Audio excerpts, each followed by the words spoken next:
The next thing I want to talk about are crate rules. Rules for the crate.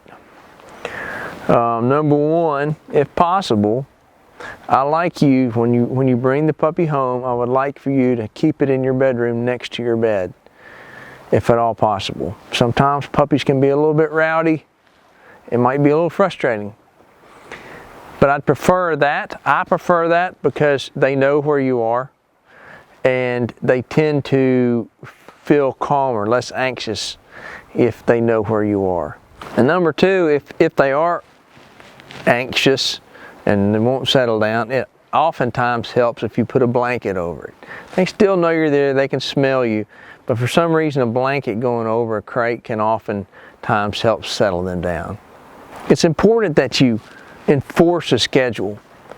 We're going to provide you with what we consider a good schedule for crate training. But if that doesn't work for you, then just simply sit down and write up your own schedule. Don't just wing it. The worst thing you can do is just sometimes use it right, sometimes not use it right. A written schedule can make the difference in success or failure. I always encourage people to feed the puppy inside the crate. Now, it doesn't mean that you put the food in there and then go to work. What it does mean is you put the food in there at feeding time, let the puppy feed, and give him, depending on the age of the puppy, anywhere from 15 to 30 minutes.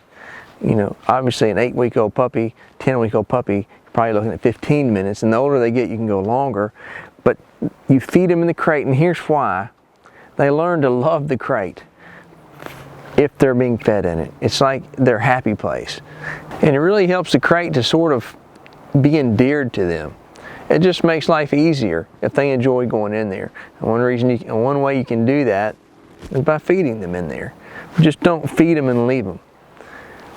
Feed them, a few minutes later, take them outside. They go to the bathroom, play with them, and then put them back in the crate.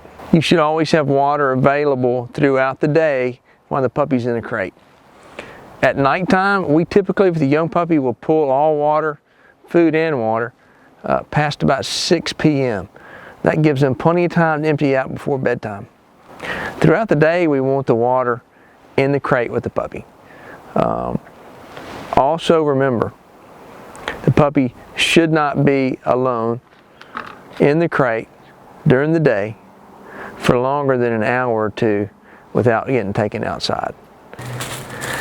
And say no to puppy pads. Unless you're in a high-rise apartment in New York City or somewhere that's extremely hard to take a dog outside to go to the bathroom, leave the puppy pads alone.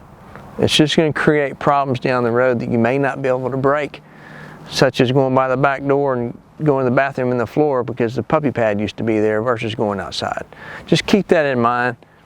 Really don't encourage you at all to use those unless it's necessary.